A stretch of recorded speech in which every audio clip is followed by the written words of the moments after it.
Hello, and welcome to the Sin City Connoisseur. Today we're going to be making a superfood.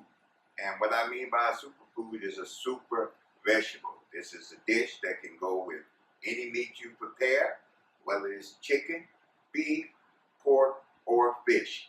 And this superfood is greens. That's right, greens. I'm talking about all the greens. The collard, mustard, turnip, as well as the cabbage. Today I'm going to share with you my special recipe for making these wonderful, delicious greens. And like I say, they are a superfood and they will go with any dish. So stay with us here at the Sin City Connoisseur, and we're going to come back and we're going to let you know everything that you're going to need to make these super greens today. And I'm telling you, you're going to love them. It's going to be delicious. And what I have right here, as you can see, is a couple of cut and clean greens. Now, I buy these from Walmart, and they actually have all my greens in one bag. It's basically a mix of collards, mustard, and turnips, and they're already clean and they're already cut, and I've been using them for years. I've never had a problem. Very good product. And you're also going to need one small cabbage, like the one we have right here. And you'll also need some vegetable oil. You'll need some white vinegar. You're going to need some black pepper, and you're also going to need some seasoning salt. And you're going to need 1 tablespoon of sugar and 1 small onion for flavor. And we've got 2 tomatoes right here, and we have a bag of scallions. And we also have our meat. Now, what I like to use is ham hocks. Now, you can use smoked turkey, you can use neck bones, or you can use salt pork. The ham hocks I like to use, that gives me the best flavor that I've had in my greens. So these are all the ingredients that you're going to need. Let's make sure you have all those before we get started. So the first thing is going to be your meat. Now today I'm using a ham hock, so you can use whatever meat you decided you're going to use today. You're going to need that small onion for flavor. We're going to need 1 tablespoon of vegetable oil. We're going to need 1 tablespoon of sugar, and we're going to need about 16 cups of water.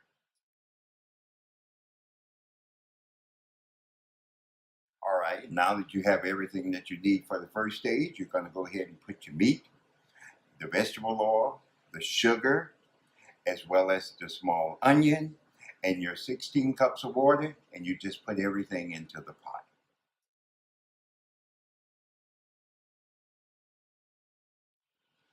All right, so now you've got everything added into the pot, and you've got the water, and you've got all your first ingredients in.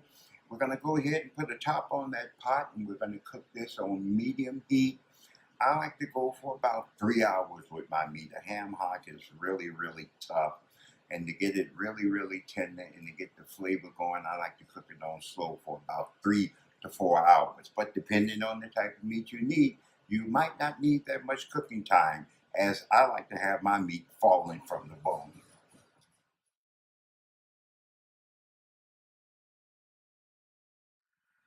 There's my ham hock.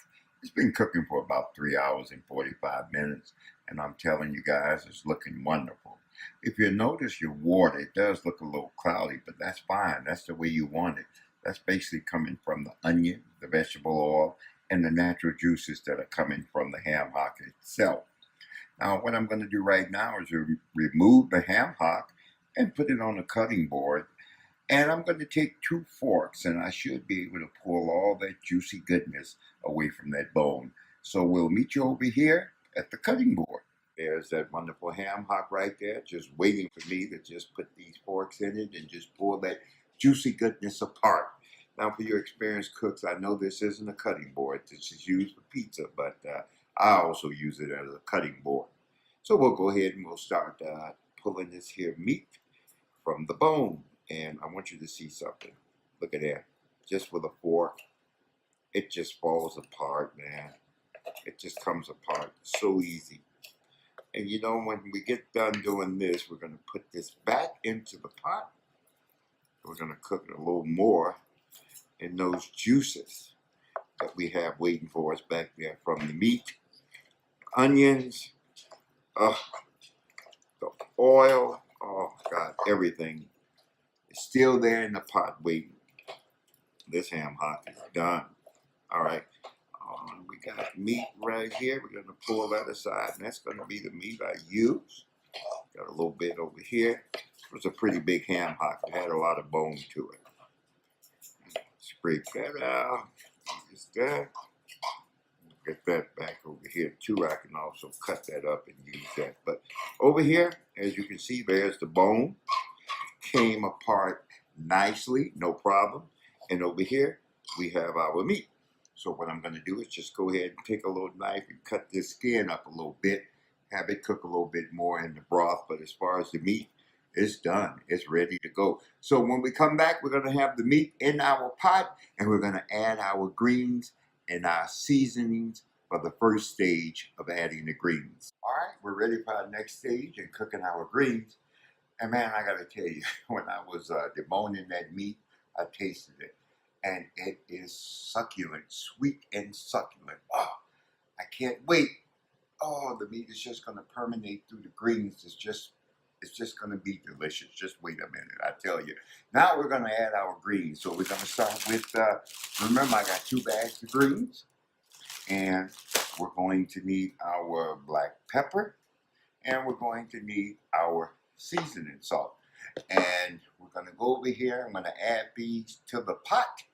But I want to warn you, okay, you want to be real careful with your seasonings. A little bit, not too much, because you can always come back at the end and you can add a little bit more when it's done.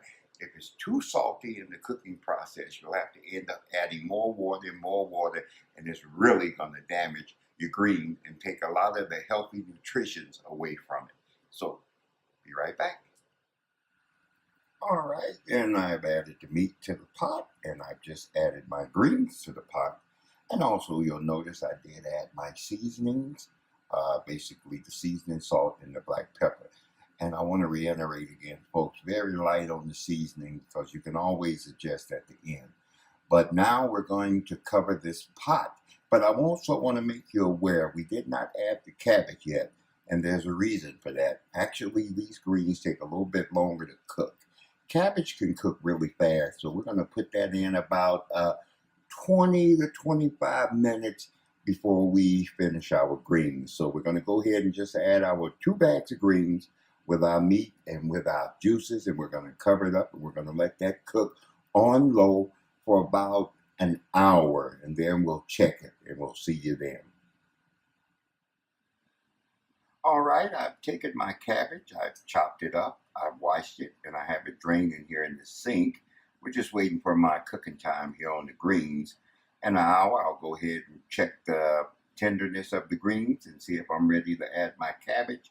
If not, I'll give it a little more cooking time. So just hang tight and we'll get back with you.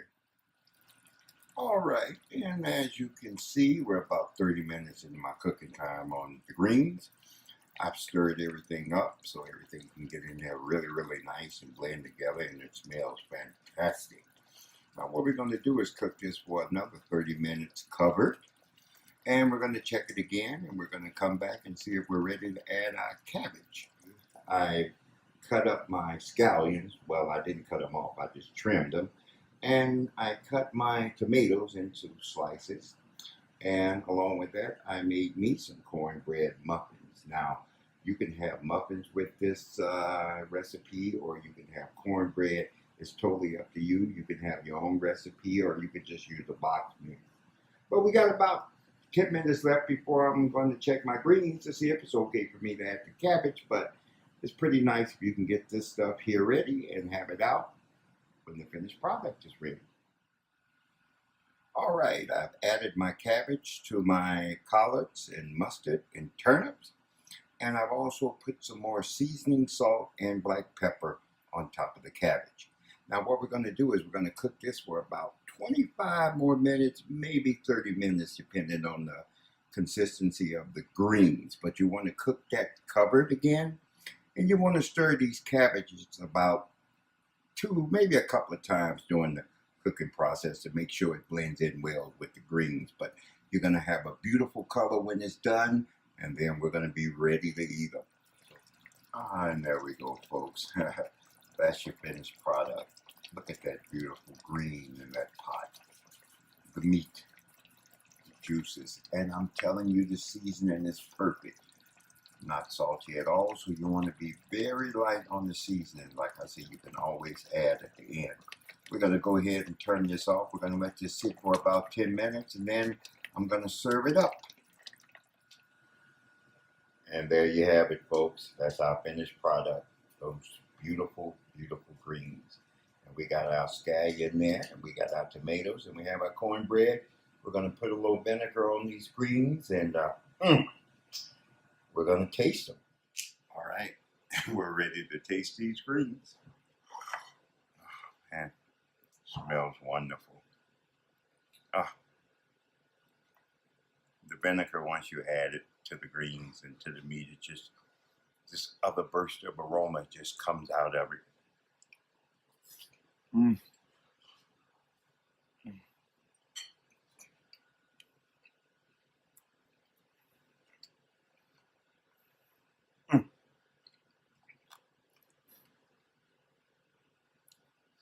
You know, I don't even have to tell you that's good. You know it's good. Oh my God. The flavors working together. The greens. Oh, you're about to get a jolt of B12 and everything else combined into one dish. Our green scallion. Now, when I was a kid, we ate greens basically with cornbread, onions, and vinegar. I had a friend of mine introduce me to what she calls Detroit style greens. And they eat them with scallions and tomatoes. And from the first day I ate them that way, I've been eating them like that ever since. So we're going to go ahead and try this scallion. Green. And we're going to top it off with this tomato. Man, that tomato just wakes up something in your mouth with those greens and the scallions. It's just wonderful. This here recipe is dear to my heart that I'm sharing with you today here on the Sin City Connoisseur. As always, eat well and enjoy this recipe for years to come. We'll see you next time on the Sin City Connoisseur. One more thing before we go. Like us on Facebook. Subscribe to our page on YouTube. Keep supporting us. We love you.